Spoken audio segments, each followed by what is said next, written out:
welcoming Janet. I'd like to walk you through some conceptual prototypes around future technologies that are going to really change the way we find, use, and share information. And this is really centered around some educational scenarios, but think about how this could be used in all kinds of activities that you do. And so suppose I'm a college student and I'm taking a bunch of different classes, but I'm looking at some information from my anatomy class here. And I've also got this really great digital textbook that I can drill into. And here I'm looking at the skeletal system in the hand, and I can look around in different places. I can load information about the nervous system. And as I'm clicking through here, it's actually pulling in information from the cloud. So it's connecting me to all kinds of information sources. And I can look at more specific information. Here I've got Gray's Anatomy, and I get a different view. And if I want to look beyond the hand, I can actually zoom out and get a full 3D model of the human body. And I can go, let's take a look at the brain here. So notice here, again, it's loading some resources from the cloud, and it's accessing other information sources to go deeper. Now we're at the synapses. I hope my synapses look that clean. I'm sure they're okay. And so here, I've got some information that was provided by my professor, and there's actually an animation I can play here.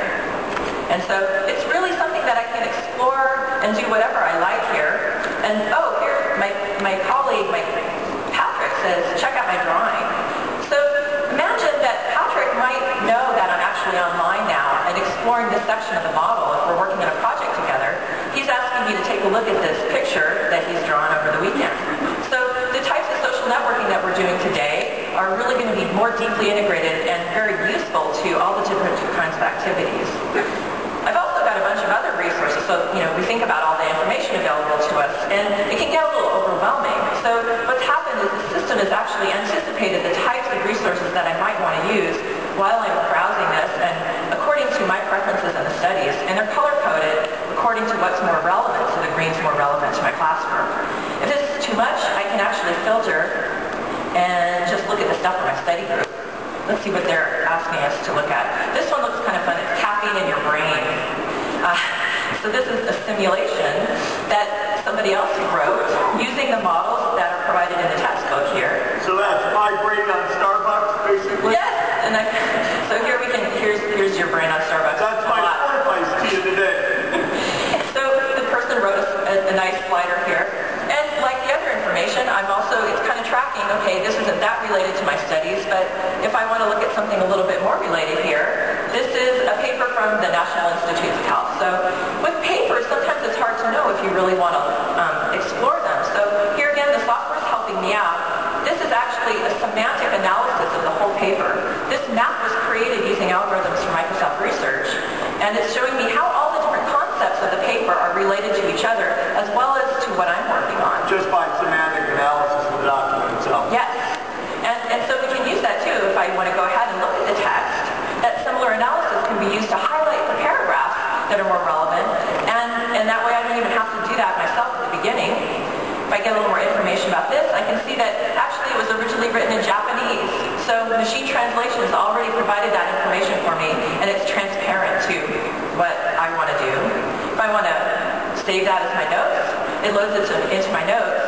And I've got this really great timeline at the top here. If I want to go back in time and look at what I was working on a long time ago. Here, this is back in junior high biology. This is showing me when I was looking at anatomy. Okay, I wasn't that great of an artist. I can zoom out a little bit and see the other things that I was working on, all the different subjects I was exploring. And then today, here's what I'm working on today. So beyond all the notes and the tests I've had, I also can see ahead that I've got a group presentation coming up, and we've got a meeting in the library to work on it as a class. So let's take a look at how some of these technologies can help us collaborate. So imagine I'm in the library, and this is a Surface computer. We'll see a lot more of these types of natural user interfaces in these applications. And I can put my tablet down, and it's showing me some documentation that I've collected and I want to share with my study group. But not everybody wants to use a tablet, perhaps. And some people will be doing a lot of computing on their phones and storing their notes and information, so they can put the phone down. And there's some more information there that they might want to share. I also have this great Publish for Review folder here. So if it's actually allowing me to share this information with other people in my study group in a really simple way, and it's going to sync across even the people who aren't there, as well as their devices and so on. So I can put that in there too. So this is a really great example of some devices working seamlessly together. But beyond the devices, even everyday objects are going to become more interactive. So I've got a model of the brain here that we've been using in anatomy class. And if I put that down on the surface, we'll see we have access points that are color-coded in the same way. And I can drill into that and see that this has been annotated with information.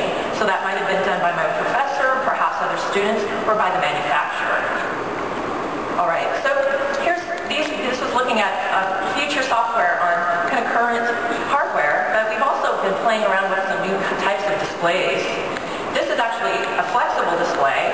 It's less than 1 millimeter thick, and it's an active display. It's very similar to the types of e-ink displays that we see in digital textbook or digital book readers right now.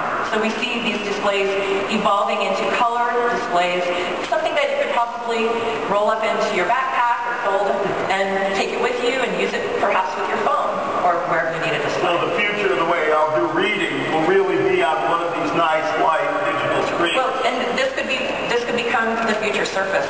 You know, it's a possibility. Right. Absolutely. So thank you very much. Well, thank you, Janet. Appreciate it.